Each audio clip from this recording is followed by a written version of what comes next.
Masaya nagkukwentuhan sila Isabel na matapos ang kanilang merienda.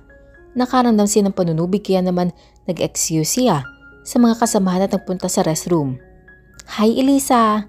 Ang bati niya sa kasamahan pagkatapos niya at makitang nasa harapan ito na salamin. Ito ang pumalit sa dating trabaho na iniwan ni Mark matapos ito ma-promote. "Hi!" Ang bati naman ito na parang wala lang at hindi na pinansin si Isabel. May pakaramdam siya na ayaw sa kanya ng babae.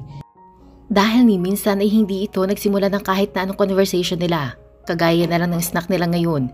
Hindi ito nakisali sa kanila dahil may pagkain naman daw siya.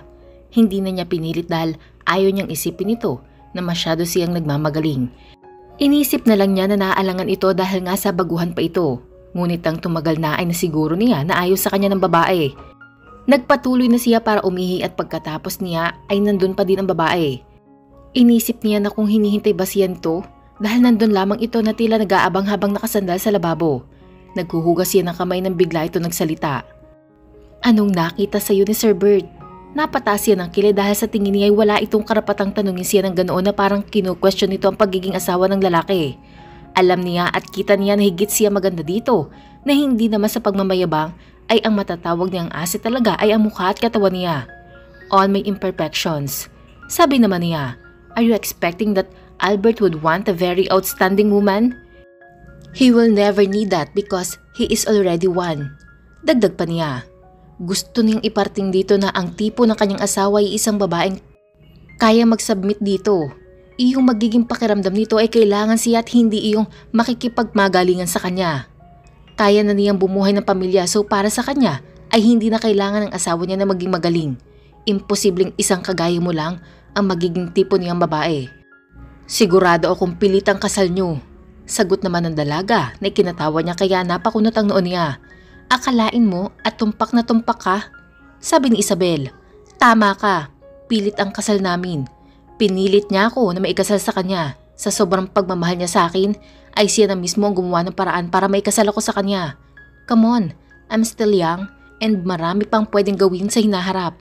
Sa tingin mo ba, mas gugustuhin ko magpakasal na maaga?" Tanong pa niya. Hindi nakasagot si Elisa, kaya naman nagsalita siya ulit. "Pero hindi ko pinagsisisihan na nakasal ako sa kanya ngayong panahon na to.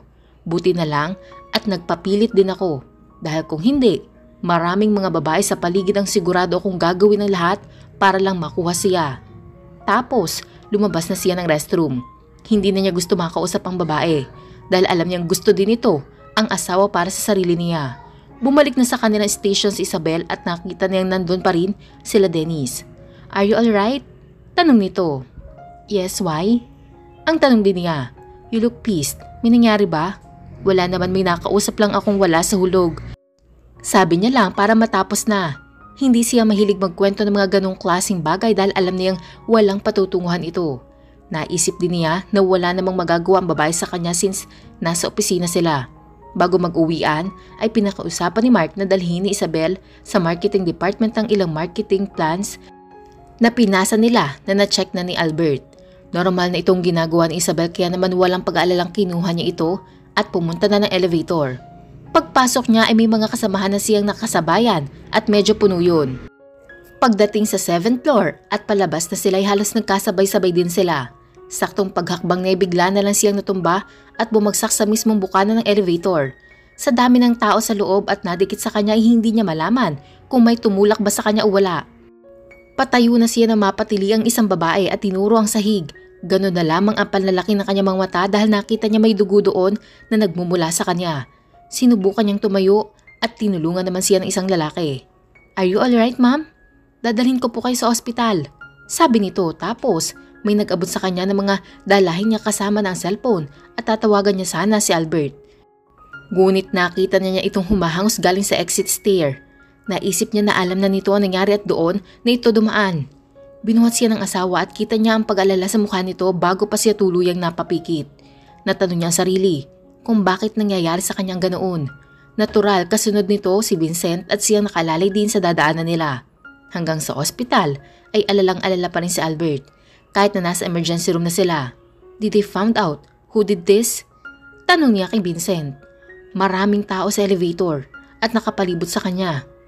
Kaya hindi nila makita kung may tumulak ba sa kanya o wala.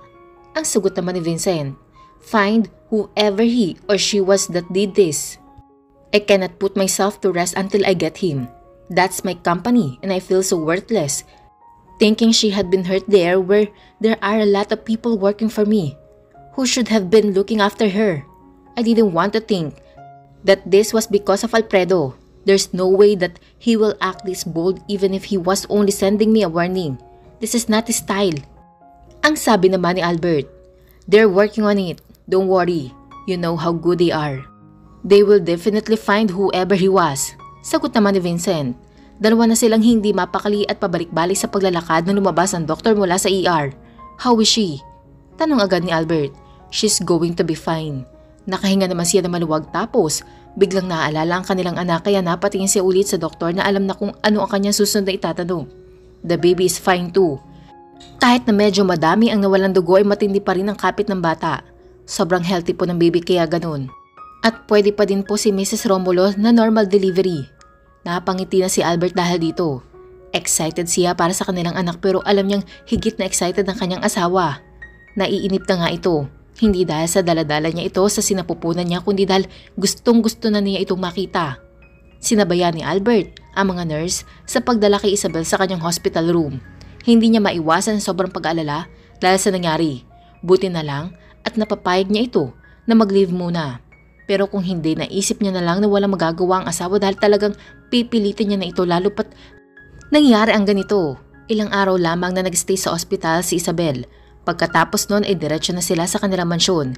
Ilang beses na siyang tinanong ni Albert kung ano nangyari ngunit hindi nito matukoy kung may tumulak ba sa kanya o wala dahil nga sa dami ng taong nakadikit sa kanya. Ayaw naman niyang sabihin na may tumulak nga sa kanya dahil may palagay siyang hindi titigil si Albert hanggat hindi niya nalalaman kung sino yun. Dahil hindi siya sigurado ay sinabi na lamang niya na ganun para naman hindi na ito mag-aksaya ng panahon at magalit pa ng husto. Nandito naman ako at hindi na ako papasok kaya okay na yun. Safe na ako dito sa bahay at hindi ko pa rin naman sigurado kung gugustuhin ko pa rin magtrabaho paglabas ni Lil Ali. Dahil ayaw ko namang ipaalaga sa ibang ating anak. Sabi ni Isabel na talagang ikinatuwa ni Albert. Hindi naman sa ayaw niya magtrabaho ang asawa niya. Kaya nga lang, mas palagay ang kalooban niya kung nasa bahay lamang ito. Isa pa alam niya na may mobile game ito na pinaglilibangan. Sisiguraduhin na lamang niya na aagahan niya ang pag-uwi upang magkaroon na mahabang oras para makasama siya at ang kanilang magiging anak sa hapon. Lumipas pa mga araw at walang kamalay-malay si Isabel na patuloy na inaalam ni Albert ang totoong nangyari. Pinagtrabaho niya ng husto ang security team niya at hindi tumigil hanggat hindi nila nalalaman ang totoo. Sir, confirm na po, sabi ng security head. Si Elisa po ang may gawa at alam na rin po namin kung sino nagutos sa kanya. Dagdag pa niya. What else? Tanong naman ni Albert. Si Sandra po. Naglagay po kami ng mga speaker sa lahat ng parte ng 20th floor at sa comfort room. Na-record po ang pag-uusap niya sa telepono at binanggit po niya ang pangalan ni Sandra. Okay, I'll take care of the rest. Thank you. Sabi ni Albert at pinatawag si Vincent upang utusan ito na alamin ang lahat ng tungkol sa pamilya ni Sandra. Gusto nitong pabagsakin ito sa paraang hindi na kailanman makakabangon pa. Dumating ang araw ng check-up ni Isabel. You heard your doctor, baby? So don't make me feel sad about asking you to stop working. Sabi ni Albert. Simula kasi nang hindi na pumasok si Isabel ay madalas ito magsabi sa asawa na naboboring ito dahil sa kanya. Kaya naman minsan ay nakukonsensya ang lalaki dahil pakiramdam niya ay nagiging dahilan siya ng kalungkutan ng asawa kung sakali. Yes, and hindi mo na kailangang ulit-ulitin. Sabi naman ni Isabel sabay hilig ng ulo sa braso ni Albert. Isang buwan na lang at makikita na natin si Lil Ali, hindi na talaga ako makapaghintay. Sabi pa niya, hinaplos naman ng lalaki ang kanyang pisngi at hinaplos-haplos ito. Me too, I am very excited to see him. I think I'm going to leave for work para naman masasamahan kita habang nagpapalakas ka. Gusto ko nang umuwi at parang inaantok ako. Ang sabi ni Isabel sabay pikit. Okay baby, you can sleep on the way and I will just wake you up. Nakatulog nga si Isabel pero hindi na siya ginising ni Albert at binuhat na lamang siya hanggang sa makarating sa kanilang silid. Mahimbing siyang natutulog habang pinagmamasdan siyang mabuti ng asawa. Hindi ito mapalagay lalo pa at malapit na mga anak ang babae at hindi niya maiwasan ang sobrang mag-alala. Hinago niya ang malaki ng tiyan ni Isabel, kasabay ang paglukob ng takot sa kanyang dibdib. Kailanman ay hindi niya naramdaman ang ganoon, Oo, at namatay ang kanyang kapatid ngunit napakabilis ng pangyayari. At wala na siya na matagpuan nila ito. Ibang usapan ang kay Isabel dahil alam niyang may nakaambang na panganib sa asawa niya at later on sa anak nila. Hindi niya hahayaang mangyari ang ganoon. Kaya naman talagang sobra ang pag-iingat niya dito. Salitan ang mga nagbabantay sa kanya kahit na nasa bahay lang ito. Hindi niya hahayaang may mangyaring masama dito. Dahil hindi na rin niya alam kung paano mag-function kapag nagkataon. Tunog ng tunog ang kanyang cellphone. Sa tawag na mula kay Andrew, ang nagpatayo sa kanya mula sa kama. Nag-aalala siya na baka magising ang asawa at marinig pa ang kanilang pag-uusap. Kaya naman iniwanan niya na muna ito para pumunta sa kanyang study room. You will never believe this. Sabi agad ng kaibigan. Si Manny ang nagsabi kay Alfredo about Isabel. Nagngangalit ang galit ni Albert dahil dito. Si Manny ang tatay ni Sandra at naisip niya na ito ang paraan ng pagganti nito sa kanya. Tinanggal niya na sa trabaho si Elisa. At sinigurong hindi na rin ito matatanggap pa sa kahit saan kaya alam na ni Sandra na susunod na siya. Kung nagsabi ito sa ama, ay malamang na ito ang paraan ni Manny para maisalba ang sarili niya. Pero naisip ni Albert na kahit saan pa kumampi ito, ay hindi nito matatakasan ang ginawa ng anak niya kay Isabel at buo na ang desisyon niyang sirain ang buong pamilya nila. Ang ganda niya. Unang kita ko pa lang sa kanya ay nagustuhan ko na siya. Simple, mabait, pero marunong lumaban dahil ayaw niya magpapi.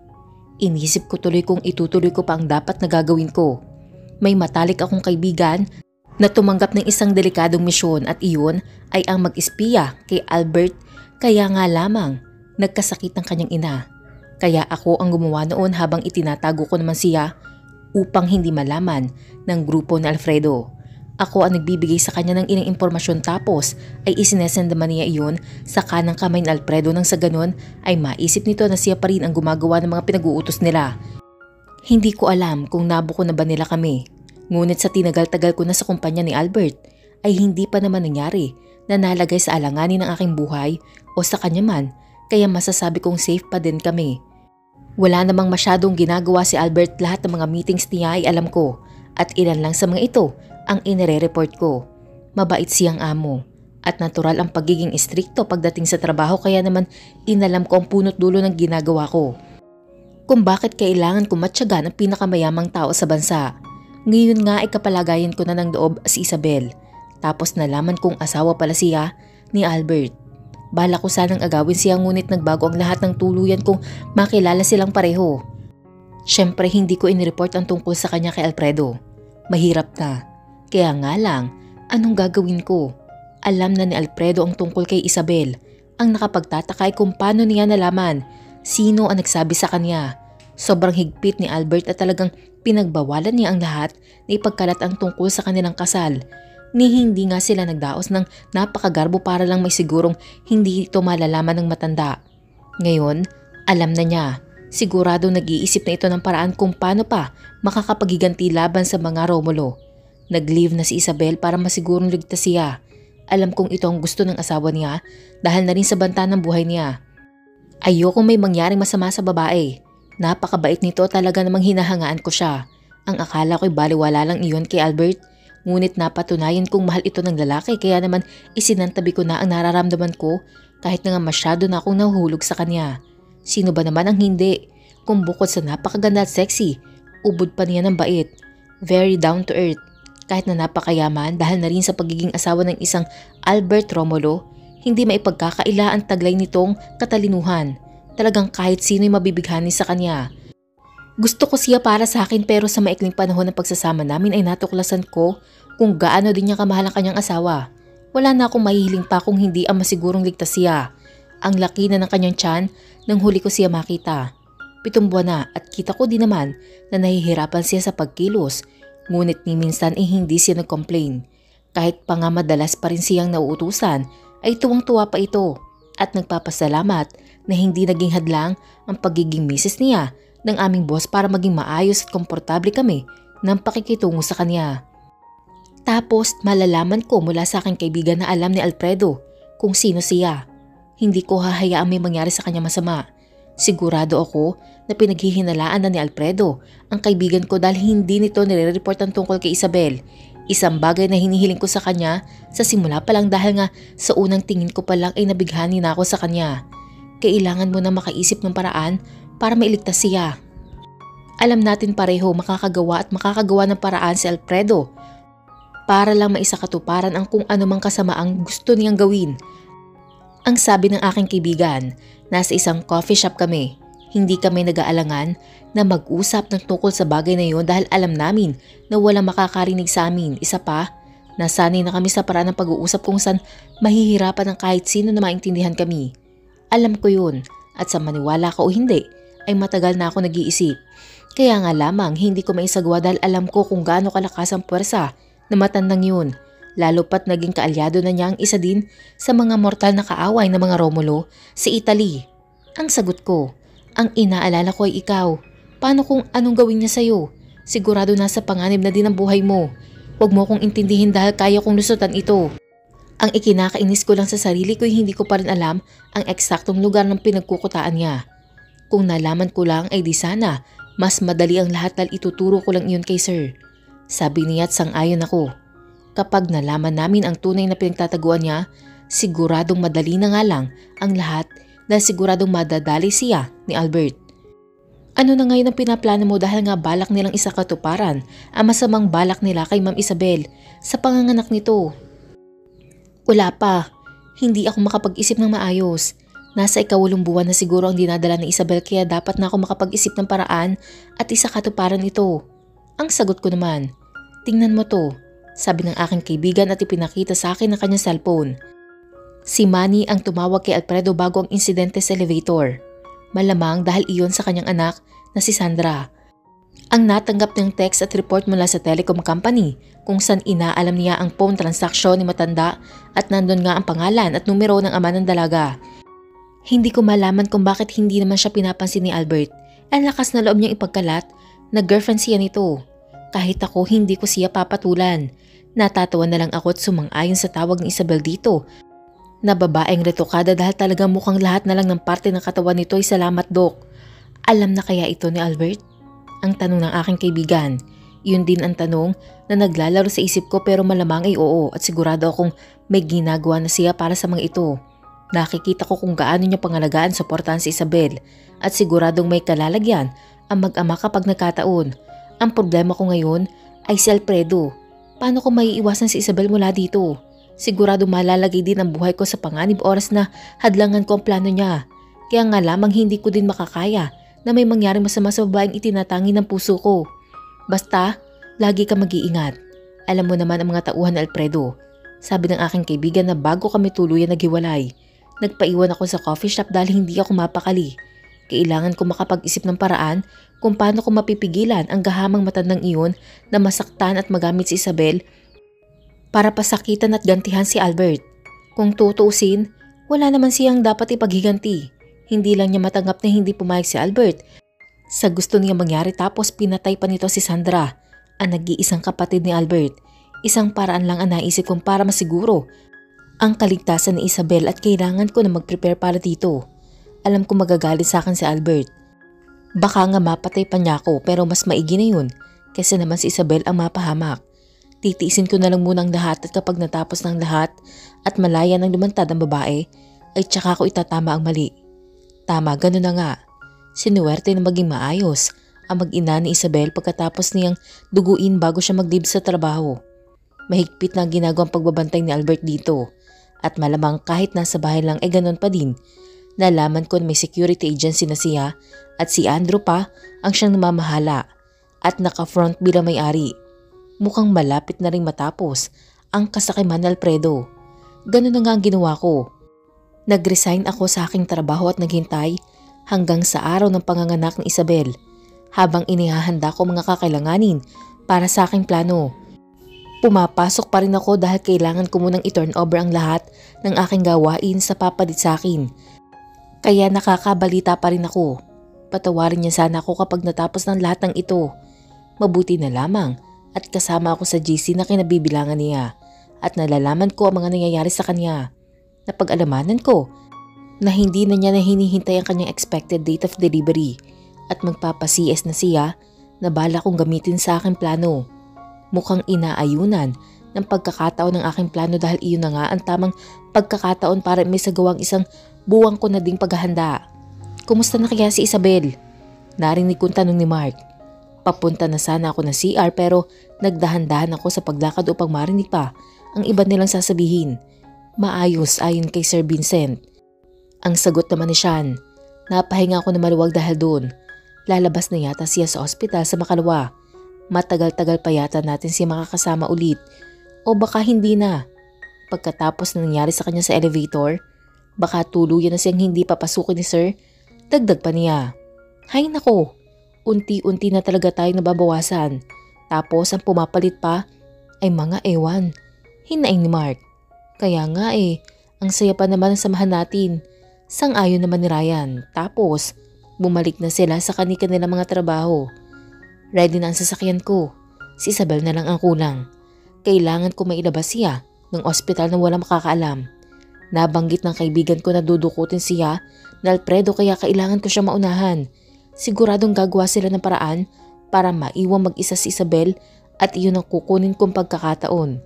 Nasa exit stair ako malapit sa silid ni Isabel at nag-aabang. Hindi ako kilala ng mga tauhan ni Alfredo. Kaya makita man nila ako ay hindi sila maghihinala. Lalo pat nakapang doktor akong damit. Kanina lang ay naturukan ko na siya ng pampatulog kaya madali ko siya may ilabas. Once na mag-start na ang pangkat ni Alfredo, sa plano nila na madali kong malalaman dahil provided ako ng kaibigan ko ng gamit nilang communication device. Boss, okay na, sabi ng isa sa mga tauhan na siguradong security footage ang tinutukoy nito. Napangiti ako dahil siguradong papunta pa lang sila ay palabas na ako ng ospital. I put on my mask and rushed to Isabel hospital room. Sakto wala dun si Albert dahil kailangan niyang pumunta sa nursery para makita ang baby nila at ang bantay sa labas ang tanging nandoon na napatulog ko na din. Iniupo ko ito na maayos bago ako pumasok sa kwarto ng dahan-dahan at matapos masigurong okay na nga ay mabilis kong hinila palabas ang kanyang hospital bed patungo sa service ramp kung saan may wheelchair na akong nakaredy. Mabilis ko siyang inilipat doon tapos change costume na din bago ko itinulak ang wheelchair hanggang makarating kami sa basement parking kung saan nandoon ang aking sasakyan. Nai-ready ko na din ang aking hospital bill at clearance kaya walang kaproblema-problemang nalagpasan namin ng gwardya. Maayos kong iniupo si Isabel sa sasakyan para hindi siya mahirapan bago ko tuloy ang nagmaneho palabas ng ospital papunta sa aming pansamantalang tahanan kung saan malayo sa lahat lalo na sa nakakakilala sa kanya. Doon, maghihintay ako ng tamang pagkakataon bago ko siya ibalik kapag sigurado na ako na hindi na siya malalagay sa kapahamakan. Napatingin ako kay Isabel habang binabagtas ang daan papunta sa pinakakubling probinsya sa norte. I'm sorry for this, Isabel.